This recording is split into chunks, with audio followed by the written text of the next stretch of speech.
Thank you, Marika. It's wonderful to have everybody here. And I just want to welcome our panelists tonight. We're delighted to have 4 people here with us. And I'm going to start with the person who's the furthest away from Ogdensburg, and that's Dr. Jerry. And Dr. Jerry is the heart doctor, chief cardiologist at Rochester General Hospital. He's also the USCCB Climate Change Ambassador, particularly for New York State, and he has been here in the diocese several times giving talks. And then Father Yankovic, pastor of St. Agnes in Lake Placid and St. Brendan in Keene. And Father Yankovic has offered many educational programs and so on within his parish. And it's Eileen Donahue, which many of you know from NPR, is a professor at St. Lawrence University and professor of physics. And she's from St. Mary's Church in Potsdam. And she also has given talks on the science behind Laudato Si. And John Tenbush is from St. Mary's Church in Waddington, and he works in St. Lawrence County Planning Office. He's also the coordinator of the Potsdam Canton Faith and Ecology group. So we're delighted to have all of these people with us tonight to share the reflections on Laudato Si after 5 years. And now we're going to begin our time together with St. Francis's Canticle of the Sun. And as Marika said, the Canticle of the Sun really is the name of Laudato Si. That's where it comes from. And in the English, it's praise be to you, my Lord. That's what Laudato Si means. And so this canticle really gives us a whole sense of, Francis of Assisi had this incredible sense of interconnectedness of all of creation. So Tom Kilanowski is the one who has done the video and the pictures. And Tom is from St. Bernard's Church in Saranac Lake, and he also is a member of the Faith and Ecology group. So let us take a moment to take a deep breath and relax and gather ourselves together in prayer as we begin this time together.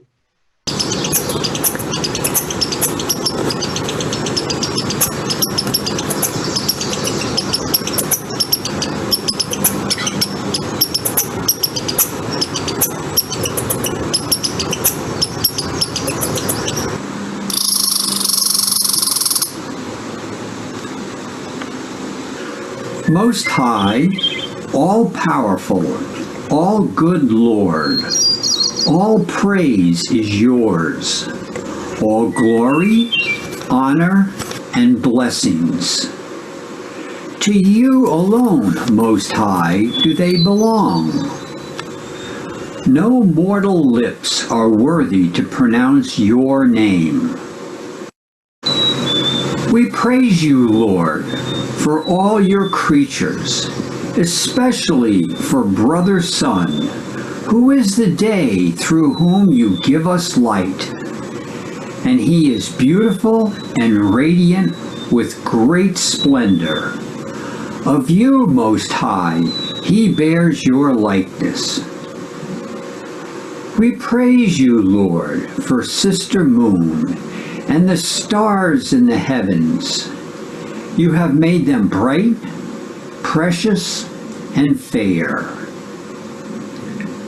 We praise you, Lord, for brothers wind and air, and fair and stormy, all weather moods, by which you cherish all that you have made. We praise you, Lord, for Sister Water, so useful, humble, precious, and pure. We praise you, Lord, for Brother Fire, through whom you light the night, and he is beautiful, playful, robust, and strong. We praise you, Lord, for Sister Earth, who sustains us with her fruits, colored flowers, and herbs. We praise you, Lord, for those who pardon for love of you and bear sickness and trial. Blessed are those who endure in peace. By you, Most High, they will be crowned. We praise you, Lord, through Sister Death, from whom no one living can escape. Woe to those who die in their sins. Blessed are they she finds doing your will. No second death can do them harm. We praise and bless you, Lord, and give you thanks and serve you with great humility. Amen.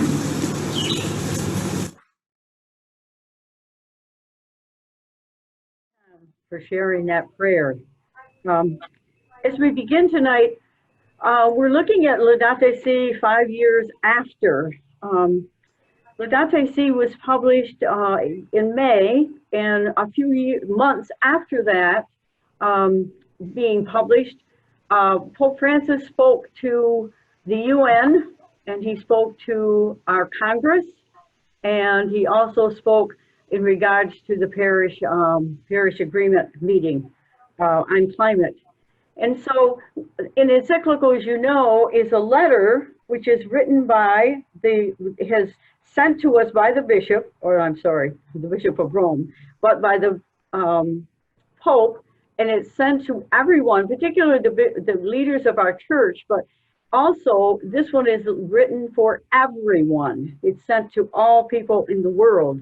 And it looks at the current issues that are happening around the world and how does our faith speak to that in light of our scriptures and in light of the teachings, the Catholic social teachings of the church. And these Catholic social teachings of the church started way back in 1891 with Pope Leo, who looked around at the world in the Industrial Revolution and saw how the workers were not being treated well. And so this whole unfolding of Catholic social teachings is really looking at the contemporary situation. So that's precisely what the Holy Father did when he wrote Laudato Si, was to look around and saying, what's happening to our common home that we all share in, and what do we need to do? He looked at it, particularly urges us to listen to the cries of the poor and the cries of the earth. And rather than seeing these as two separate things, he says they're interconnected. And so Laudato Si comes to us from that view of looking at our world today and the condition of particularly the poor, which goes back to our scriptures.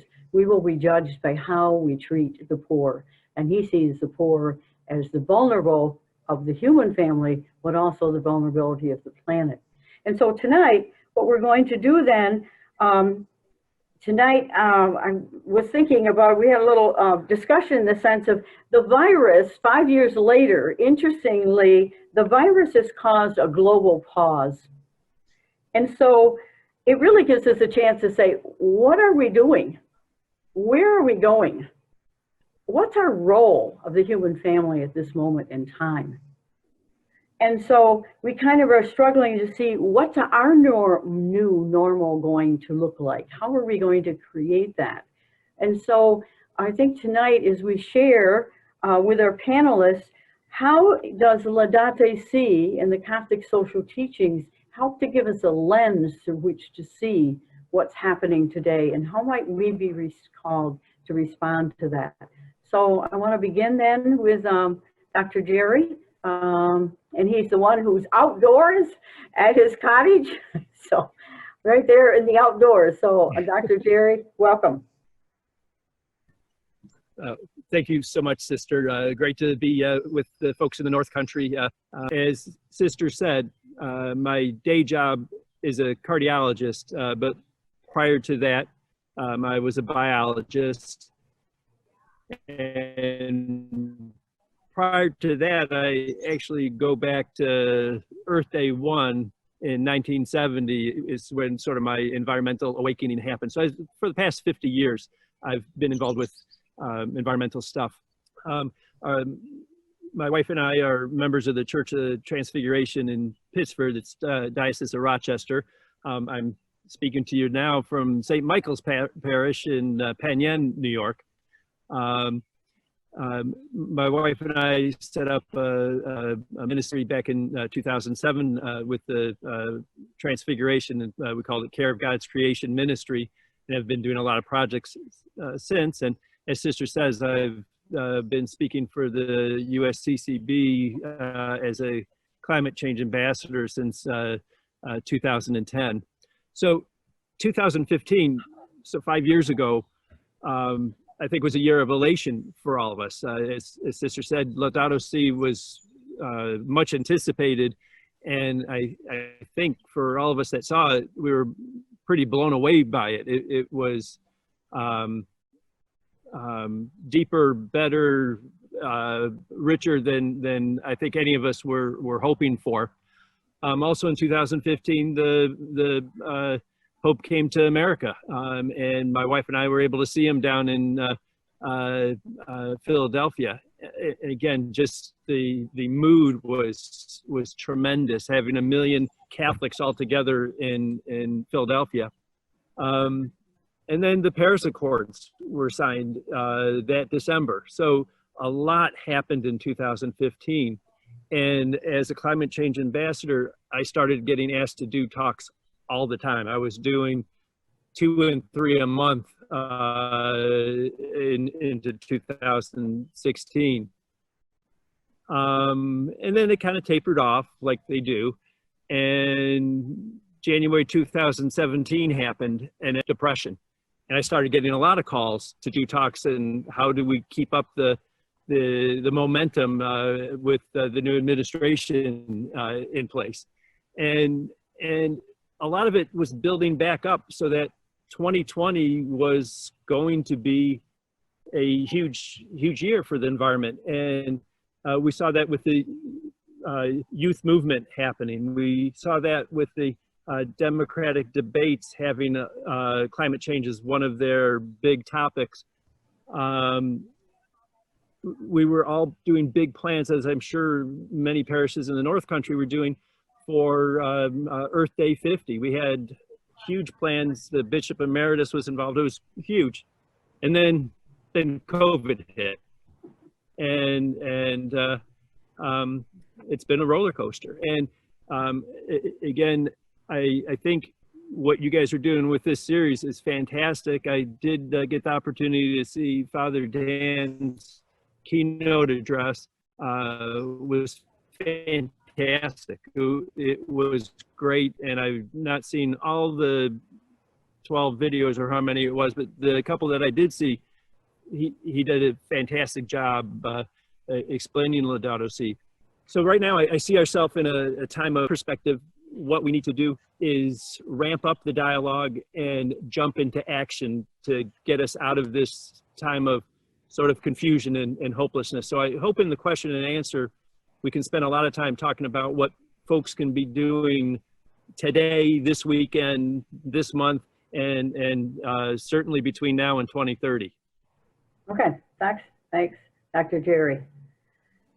And is Father John available? I am going to turn my camera off because for some reason I'm inverted here, so it better just to hear my voice. I've been a priest for 43 years, and certainly Laudato Si in this last 5 years has had a major influence in my life. One of the great lines, I think, in both Matthew's gospel and Luke's gospel is the line when Jesus says, "You have made my Father's house a den of thieves." And you know, years ago, I think a lot of pastors used that line to keep parish groups from selling raffle tickets at the doors of a church. But we've all come to the realization that my Father's house is all of creation. And for a variety of reasons, economic primarily, we have turned God's house, God's creation, into a den of thieves, and have sadly had such a terrible impact, such a negative impact upon the beauty of God's creation. Back this past winter, there was a representative from Albany, from the state, who was up talking to business people here in Lake Placid about the transition from plastic bags. It would no longer be allowed within the stores. And he told me on the side, he says, you know, back in the 1970s when I was in college, he said, to be honest with you, occasionally I'd buy a little plastic baggie full of weed. And he said, now 30 years later, 50 years later, actually, I look at that same plastic bag and I say to myself, I never thought I would see the day in which the weed became legal and the plastic bag became illegal. Obviously, he was talking about a paradigm shift, and that is what has to take place within our church, within our world, a whole paradigm shift in how we look at God's creation. And I think Laudato Si, Pope Francis's words, has had a major, major influence in verifying the scientific world and inspiring our youth. And that is where I take great comfort, even when I watch our little school and how the youth of our world are making this paradigm shift happen. We know it comes slowly, and that's the patience and the fortitude that we need to make this shift happen. So I'm delighted, Sister Bethany, to be part of this, and I'll turn it back to you. All right, thanks, Sean. Thanks very much for your thoughts. Okay, we're going to turn now to Eileen. Are you there somewhere? I am. I'm here. And so one of the questions that Sister Bethany posed for us to discuss in this quick introduction is, how does a sense of interconnectedness with all creation affect your daily life? And for me, it is intimately connected with my daily life. By profession, I'm an astronomer. I study galaxies that are hundreds of millions of light years away. We're looking at them hundreds of millions of years ago, and before human beings even existed. And in the processes of galaxies, in the formation of stars and then of planets, I'm deeply aware of where the elements, the very elements of which were made, where they come from, how hard they are to make, the air we breathe, the carbon that makes our skin soft and supple. All of these things were made in the stars that were the children of the stars, and Earth is of the stars. And as a planet, it is so rare that we know of lots of other planets, but we've yet to find one that has the oxygen, the free oxygen that Earth has. And that oxygen has been freed primarily by life. The earliest creatures released the oxygen as their waste gas. And then through evolution, we arose to utilize their waste gas. And our waste gas is taken in by the trees that use carbon dioxide, sunlight, and water to make wood out of air, basically. And this is such a wondrous place. And this is the wonder I try to not really give, but pull out of my students and in all the public talks I give, to connect people with this world we live in, with love. What thrilled me about Laudato Si was finally having ecology connected to love, and love of God and love of neighbor. And it's really got to be love that connects us. And that's, I mean, there is so much to love in nature. There's also stuff to not love so much in nature, but still, if we connect with it, I just feel so connected and was thrilled to have the Pope acknowledge those deep connections that we have with the earth, with each other, and with the stars. He didn't get there, but I'll extend it. Thank you, Eileen. Makes me think of that in the beginning introduction to Laudato Si, He says that St. Francis invites us to nature as a magnificent book in which God speaks to us and grants us a glimpse of his infinite beauty and goodness. Yes. I think that beginning point for Francis was that sense of wonder. That's Yeah. where it begins, which leads to an expression of our expression in love. So, could we hear from John, our other John? Good evening. Sister Bethany asked me, what is the experience of Laudato Si for me 5 years out? And for me, the initial experience of Laudato Si was electrifying. And by that I mean, I had, through my adult life, in my job, I'm a planner by trade, but I also work with the county's Environmental Management Council, which means that on a regular basis, we look at different issues. We try to analyze, what's going on in different environmental issues. We try to recommend solutions if there are some, or best practices, things like that. And so often you look at problems and you almost see despair, because what are we going to do in St. Lawrence County to really affect climate change, for example? What are we going to do in St. Lawrence County to really affect single-use plastics as an issue? So in my professional life, I've been involved with environmental issues. And then I saw Laudato Si. Now, I was already interested in Pope Francis as a non-European pope, as a Jesuit pope. It seemed like he was going to be different, and he has certainly turned out to be different. But Laudato Si it synthesized an awful lot of things that I had been thinking about, working through, a combination of, again, the professional stuff that I was doing, some personal thoughts that I had, and my religion. So I went to a study group, and I got to read Laudato Si, and then I wanted another study group, and so I read Laudato Si again for that.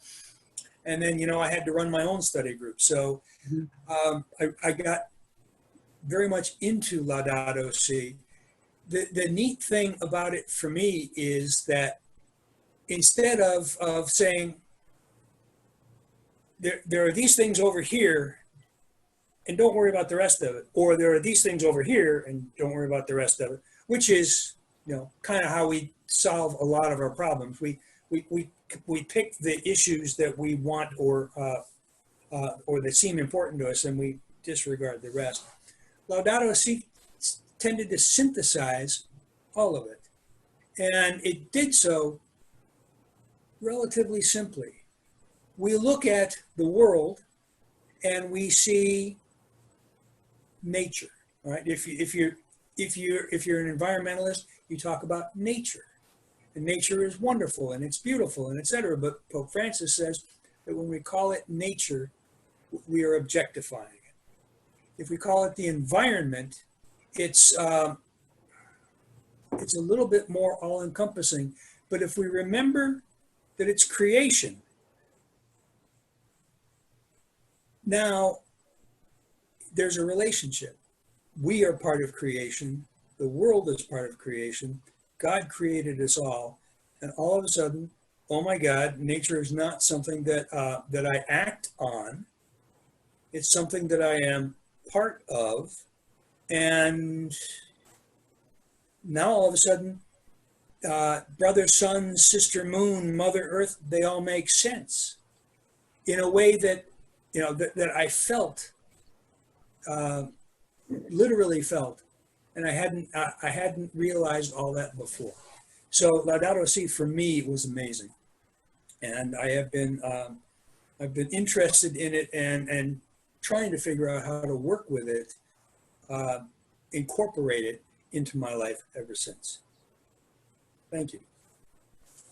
Thank you. And that is the question. How do we incorporate it into our lives? How does it impact our lives? So that it isn't just a a document that we read and put it on the shelf? How does it really impact our lives? So I don't know if anybody wants to respond to that particular, how it impacts us, or if there are any questions from you all out there. So anybody in the panelists want to respond before we move on to questions? One thing that I was very much in touch with is how science, the recent unfolding of science has helped to give us a whole new view. So I think that whole relationship between science, how science and religion are go hand in hand, and not something that are opposed to each other, but they're two different ways of seeing the reality of creation. And I can see Eileen shaking her head. Yes, so yes, nodding away. That actually Catholicism, I mean, maybe post-Galileo, but the Catholic Church has not rejected science as much as the Protestants particularly in North America did, with the rejection of evolution, that evolution is accepted. There is the Vatican Observatory, astronomers I know and that I've worked with who are, they are top flight astronomers. And one of them was a cosmologist talking about the Big Bang 13.7 billion years ago. And the Catholic Church has no problem with that.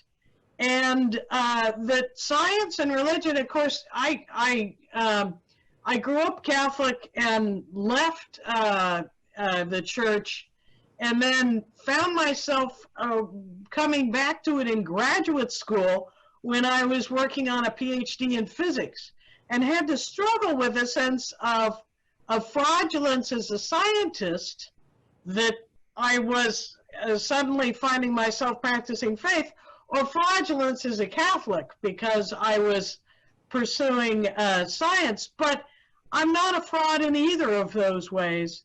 And that a nice thing about Laudato Si, an important thing, is that there is no rejection of science, and it's an invitation for science and faith to both speak to the truths that they perceive in their ways. And both science and faith are seeking understanding of this world, this universe. They seek it in different ways, and they seek different types of truth, but they are not opposed in any way. I just want to echo that. I agree. Being first a biology major and then medical school, there was that tension, and I understand perfectly what you're saying about being feeling sort of a fraud on it, but they complement each other beautifully, and folks need to remember that Pope Francis is a scientist. Again, he gets it. Yeah, he did chemistry, I believe. Okay. One of the great challenges I think that the church faces now is that we become totally pro-life. So much of the energy of the church is dealt with abortions in the United States, and rightly so. But I think one thing Laudato Si is challenging all of us is to recognize the greater life issue, and it's of the life of God's creation. And so that focus, if we could channel the same amount of energy that has gone into our anti-abortion, pro-life stance into a pro-environment stance, I think the validity of the church in the eyes of the young would be much stronger. In every single one of my talks, I put that out in the first 5 minutes that I'm going to be talking about the biggest pro-life issue facing the world. Terrific, terrific. And I think it is based on that whole sense of the cry of the poor and the cry of the earth are intricately connected. It's not like, oh, well, there's the issue of poverty and poor here, and then there's the earth. They're also interconnected. You can't talk about one without the effect upon the other, because we're all part of the same whole. So, yeah, I think what you're saying there, Father John, in that sense of pro-life has to include the whole of life for everything. So that's always a challenge. And the challenge of how do we, how does that happen? How do we make that shift? I like what you were talking about before, Father John, about the shift in consciousness and the shift there, the paradigm.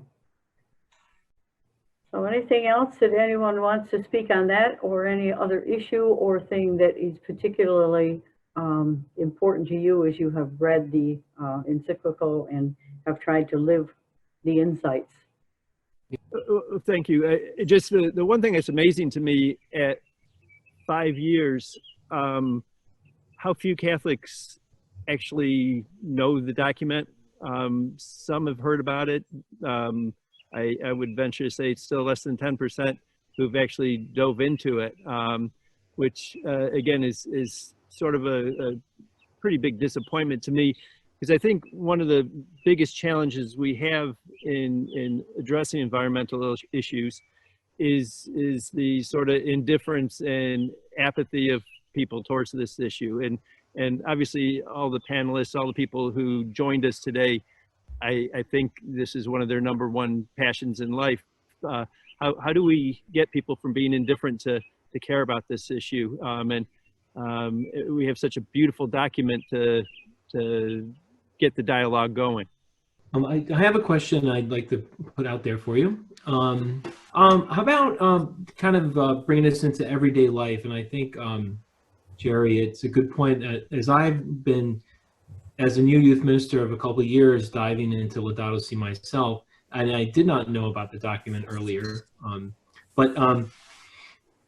How about the how does this sense of interconnectedness with all creation affect your daily life? I mean, each of the panelists, maybe you could contribute how this interconnectivity, and each of you could share something like that affects your daily life, and how that maybe some of us can find that, you know, people that the 90% that haven't dove into the Laudato Si can benefit from some of that information if they look back on this video. Well, whoever wants to. Go ahead, Eileen, yeah? One of the things, I was rereading it today, and one of the things that I'm very aware of in my daily life is consumerism, that how much I end up buying. And certainly in this time of COVID-19, we're all so much more aware of when we go to a store. But the thing that's two sentences in the document, paragraphs 211 and 212, caught me in a new way today. And in 211, the Pope says, "There is a nobility in the duty to care for creation through little daily actions. And it's wonderful how education can bring about real changes in lifestyle." Yeah. And I just, am always I'm becoming more aware every time I shop about, geez, this thing is wrapped in plastic. Is there a way I can buy something that doesn't have plastics? I changed where I buy my milk so that I can get it in an entirely cardboard carton. Stewart's has them, by the way. And then on the same page in the book that I have from National Catholic Reporter, from our Sunday Visitor, the Pope says, "We must not think that these efforts are not going to change the world." Right. And, John, you were saying, what can we do in St. Lawrence County to end to cut down on single-use plastics? And I always come back to Greta Thunberg sitting down with a sign, "A school strike for climate." Yeah. Who'd have thought that? I mean, she was 13 or 14 when she started, right? Yep. Something like that. And we have to do these little things, and it's those little connections. Just walking down the street, if there's a bag caught on a fence, to pick it up and take it and try to get it into a waste stream where it won't just be out in nature. Yeah. There's an expression that a friend of mine used to use. It's called stepping out in faith. And stepping out in faith is both the hardest and the easiest thing in the world to do. He used this in terms of Habitat for Humanity. We would start a project, a housing project, and we didn't have the money to finish it. Sometimes when we started and selected a family, we didn't even have a piece of dirt to build a house on. But he always said, now he was a minister, but he always said, let's step out in faith and do it. And by God, once we got started doing it, we found, or we fell into, or we were given everything we needed to build that house. So the hard part was taking that first step or two. The easy part, once you got used to it, was taking that first step or two, because you knew it was going to happen, because you had the faith. And so, Eileen, you changing your milk buying habits is a small thing, but it has the effect. And we've talked about this, and we'll get into faith and ecology later, probably. But we have you do the small thing that you can, and then you talk about it with other people, and then somebody else is energized to do the small thing that he or she can, and then they talk about it with somebody else. And the aggregate change based on all those little small things that each one of us did over time, like Greta Thunberg, over time, can move the world. The COVID crisis has really pointed out how interconnected we are as a world, right? I mean, how can the fact that somebody was shopping at a wet market in China make it so that we have to change things in this country? And just think, it's been 10 weeks since the lockdown started, and right now there are no contrails over my house where there used to be dozens of them every single night. There's zero right now. I'm personally not going to get on a domestic plane this year. I'm positive. Again, things are interconnected, and out of this crisis, hopefully people see that the earth can repair itself pretty rapidly in a lot of cases. I mean, you look at some of the cities that you couldn't see in the past that you can now see, the mountains that you could see, things like that. Gives me hope that if we work collectively, the little things will add up. Obviously, in order to get to net zero by 2050, it's going to take big government action and big industry action to get there. But I think this crisis has really pointed out how interconnected we all are. What do you see the place of our faith communities in bringing about this awareness? I hear what you're saying in the sense we have to begin with our own lifestyle and looking at what we're doing. And certainly family is an important place to connect that education, the child. I'm working with in campus ministry. I just found that a lot of students who are very involved in environmental things and were very concerned really didn't see any connection with their faith at all. And those who are really into their faith didn't necessarily have much concern about the environment. So it's like, how do we bridge that gap between faith and ecology? How do we bridge that gap? And how do we do that within our faith communities? Because obviously science needs faith to be able to speak to it, and our faith needs science to help us to understand what's going on right now in that connectedness. So what is it? How do you think that, how can we do that? What's the next step?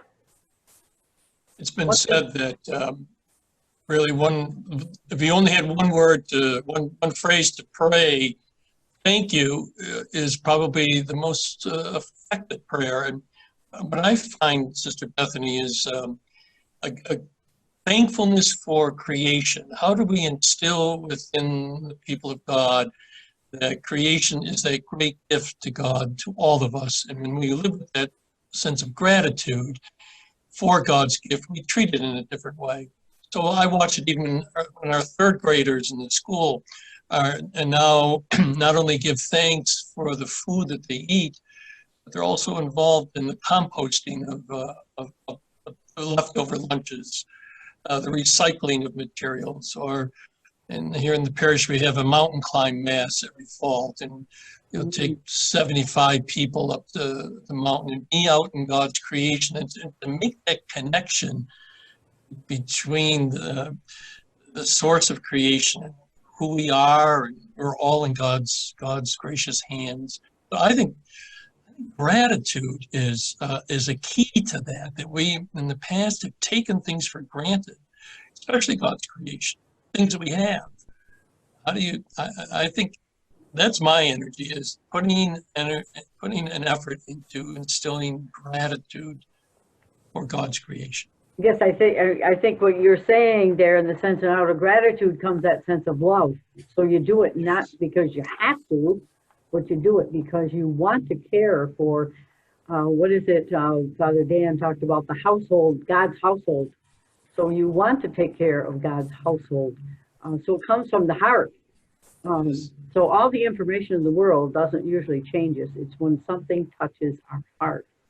And the last chapter in Laudato Si, Pope Francis talks about the call to an ecological conversion, which definitely has to do, conversion always has to do with the heart. I just wonder if you could speak to what do you understand by that ecological conversion? What does it mean, and how does it happen? One of the things that I encounter is that it's as though a lot of people walk around and they, even though they see the sky and the weather and the trees perhaps, I'm not sure they really connect that we are immersed in nature. It's as though they kind of live in a shopping mall, that this is all kind of artificial stuff that's been put up by somebody. And that the conversion is getting them to recognize that with every breath, we are connected to nature and the universe. And that running through our veins, the fluids, that the universe actually moves through us, and that the earth moves through us. And for me, somehow connecting people to that their reality is actually part of the environment. They emerge out of it. They're not separate from it, that we're a part of it. And I wish that evolution were emphasized a little more, that we as human beings did emerge from this planet. We weren't plunked down here. And even if you want to stick to the Adam and Eve story, it was the mud of the earth that created our substance. And that I don't think people really feel that. I think a lot of people feel like they've been plunked down here artificially by some spaceship or something. So it's connecting people to their own reality. I think that Eileen expresses it very well. And she demonstrates the point that I'd like to make. I think we need to witness, if you will, the way that we feel the connection between us and the rest of creation. We need to talk about it. We need to tell other people about it. We're going to sound a little crazy sometime. I sat in a presentation that Eileen gave, and she told us that we were literally formed from stars, star matter. And so, okay, so I've got some Beetlejuice in here. But you know, that's what she said. And it's like, wow, that's really out there. And then of course I remembered Crosby, Stills, Nash and Young, the Joni Mitchell song, Woodstock. We are stardust. We are golden. People have known this for a long time, but I hadn't synthesized it. I hadn't internalized it until Eileen talked about it. And so if we talk about it, we have the chance that I'm going to, by talking about it, I'm going to energize somebody. Maybe I won't. Maybe he's going to think I'm a little out there and he's going to kind of move away. But I have the chance to energize somebody else, somebody's else, and then they can energize somebody's else. And again, just like Greta Thunberg, one person, one sign, one Friday. A couple of years later, it's hundreds of thousands of people with hundreds of thousands of signs on a Friday, all talking about the same thing. It starts with you and me. It starts with you and me and the next guy. The people who have the greatest contact with the youth have to be imbued and alive with a creation story. I love Eileen. I could listen to her all day, and myself being a science teacher. But if every teacher in our state, for example, was imbued with that love, it would show to the students, because it has to start with the youth. We speak eloquently about it, but it's got to come from them. But it has to come from people who are alive and believe in it and are convinced, rather than just standing up and teaching 2 + 2 is 4. That's just my thoughts as coming from a teacher aspect of it. Something she's been thinking about, or that person, is that with all the masks that we're using right now with COVID-19, and this was a good thought, what are the ramifications to our landfills as a result of these disposable masks? Yeah, that's definitely going to be, I think, something that has to be considered. We'll throw this to the pro. I can comment some on that. And the masks are certainly a component. Most of those are pretty decomposable, so they're all right. We're using tons of personal protective gear, many times what we normally would. And most of that is made out of plastic that goes to landfill, does not get in any way recycled, repurposed. So yeah, there's certainly some bad coming out of COVID. Obviously, the personal human tragedy of it, the economic tragedy for a lot of people, but the environmental is not all positive. Yeah, and the plastic bags were banned, and then they came right back with COVID. And yeah. So, but Starbucks coffee, I used to be able to get it in my own mug. You can't do that anymore. You got to use the disposable mugs. It's like, no, go in the wrong direction. Yeah, and back to Sister Gregory's comment about talking to the youth. I mean, it's one of my privileges is that I get to preach to young people all the time. I can't at St. Lawrence, I can't really do it in the context of faith, but I do bring faith into it. I have my students start every class with a 1 minute of silence, and I give them Thich Nhat Hanh, a Buddhist monk, and we recite this little poem: breathing in, I calm myself; breathing out, I smile; living in the present moment, this is a wonderful moment. And when we left a university for lockdown and I was doing screencasts, I still did that on my recorded screencasts. And, I don't know if they have relatives that are sick. I don't know, what might be going on with them. And so it felt a little awkward, but what I would always say is that, there's always something to be grateful for. Sometimes maybe it's just taking your next breath.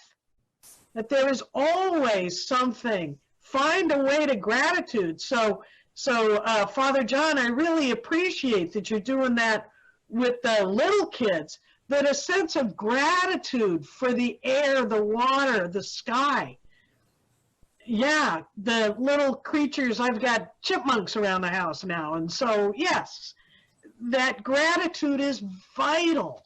I have a question from Bernadette Clark, and I should pipe in. I am the youth minister real quick. Yeah, I think, it's really important. You've all touched on it. It's education, and it's starting with our young people. And education. And I think maybe we can inspire some of the teachers that may not embrace Laudato Si or Earth Day. Just say, if there are friends, share with them. You can work this into a science class. My wife is actually a science teacher, and she integrates Laudato Si and ecology and faith all the time. So she's fortunate to work in a Catholic school, so she can imbue the Catholics in our faith. So it's great. But she was in a public school, and she still, she just put it out there, and she lived her life. So you live your life, and they will follow you. But the education is key, and we need to start as young as possible. I do have a question from Bernadette Clark. I think I have it right. Yes. She says that we feel the sense of kinship with the universe. All right, that's agreed. How can we share this sense of kinship with others? Well, I mean, it's kind of my business. Yeah, you're right. Yeah, I get it. I was just thinking of some too, even though I'm not on the panel. Sorry. It's really just living our faith. Live Laudato Si. I mean, just live it. Instead of going for that straw. I mean, I think they're even coming back. Don't, and let people know. Let the kids know. That cup, where does it end up? Show them the path. So when you use that plastic bag, it ends up in, being digested by a whale who ends up dying. If they see that, kids are awesome when you show them the whole journey, and they're like, yeah, I don't want that. And they say, you know what? I don't need the plastic. When we get older, we get stuck in our ways. So it's hard to change, those old thought patterns. But that's one way I think, just keep living it. Let me see what else. Go ahead, you guys, go ahead, talk. One thing leads to another. I've had a couple of interns in my office, and at least one of them was in Eileen's class. And she came to my office for the summer, and she always had her own flatware.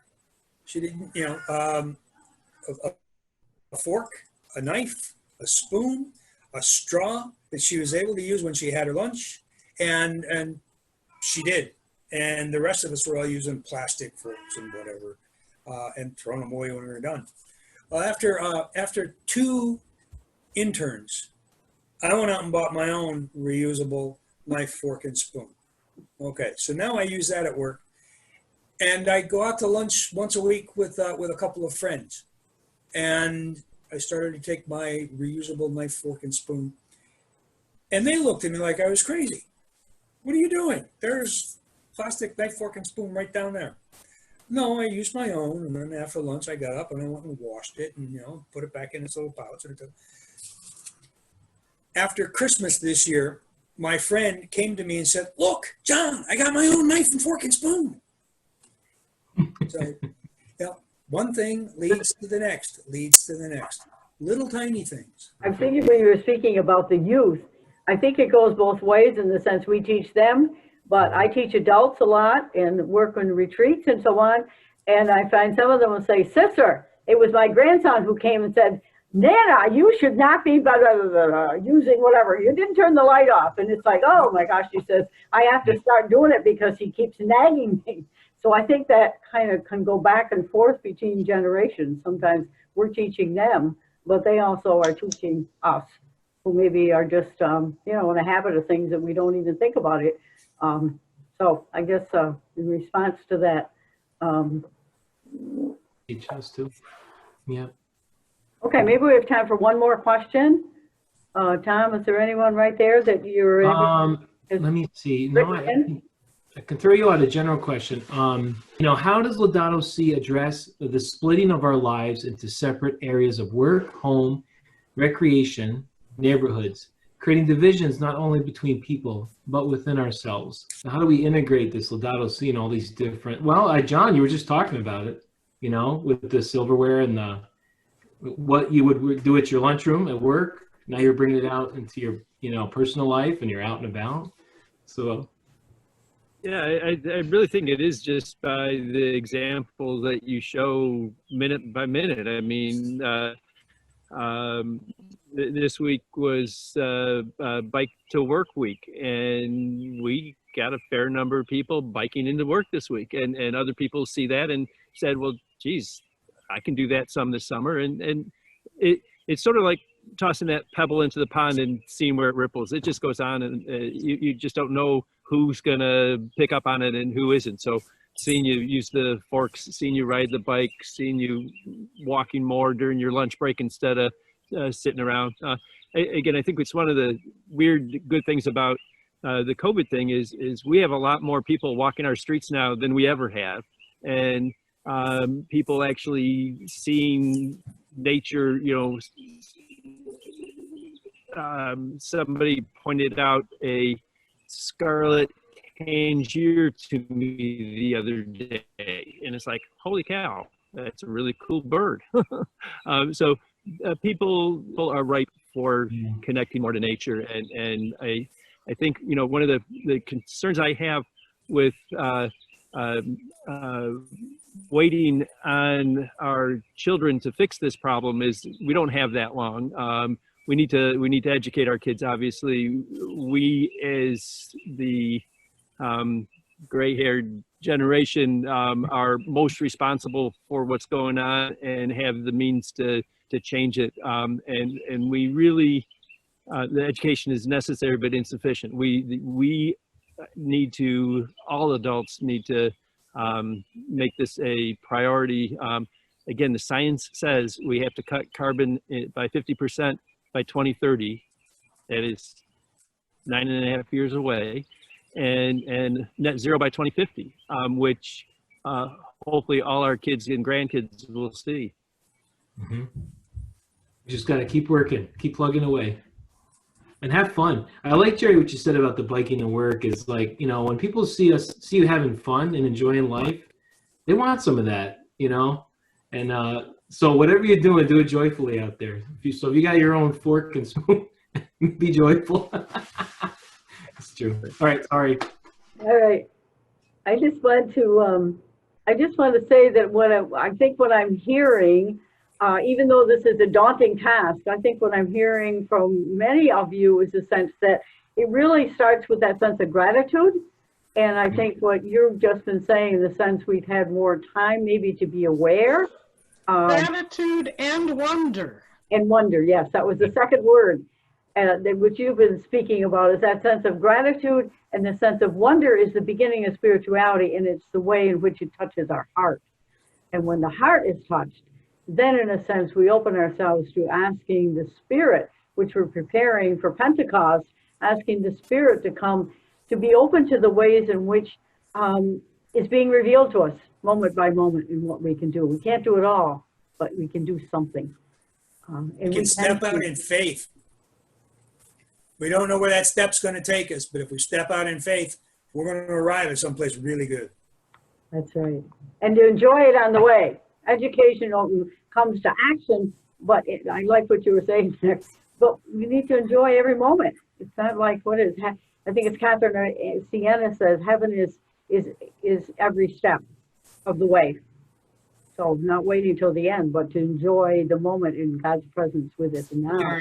Yeah, we're on a pilgrimage, and I'm going to cut in here a little bit. Perhaps we should sort of start thinking about winding it up. What we're going to do, Tom is going to share with us the song St. Francis Prayer. And then after that, we will pray together a prayer that comes out of Laudato Si. And then after that, I will have a brief summation of some information that I would like to share with everybody. And then we'll call it a night. So Tom, why don't you take it away?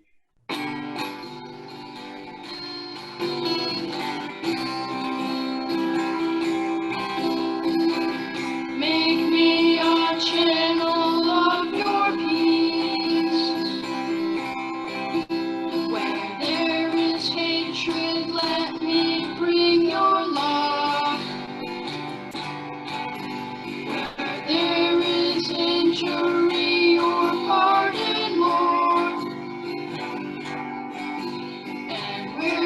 reach down.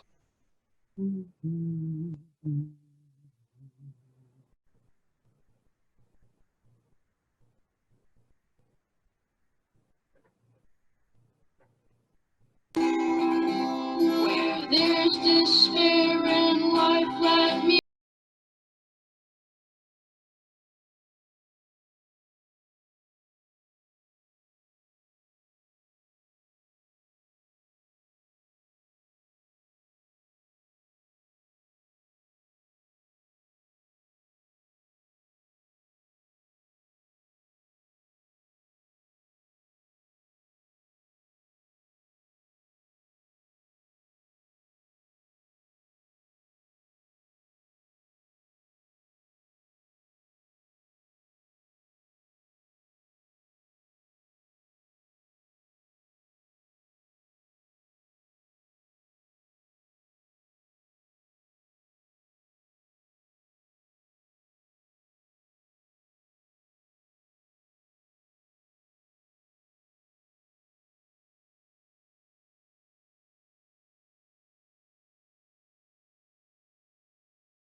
Thank you, Tom. That was beautiful. So let's pray all together. All-powerful God, you are present in the whole universe and the smallest of your creatures. You embrace with your tenderness all that exists. Pour out upon us the power of your love, that we may protect life and beauty. Fill us with peace, that we may live as brothers and sisters, harming no one. O God of the poor, help us to rescue the abandoned and forgotten of this earth, so precious in your eyes. Bring healing to our lives, that we may protect the world and not prey on it, that we may sow beauty, not pollution and destruction. Touch the hearts of those who look only for gain at the expense of the poor and the earth.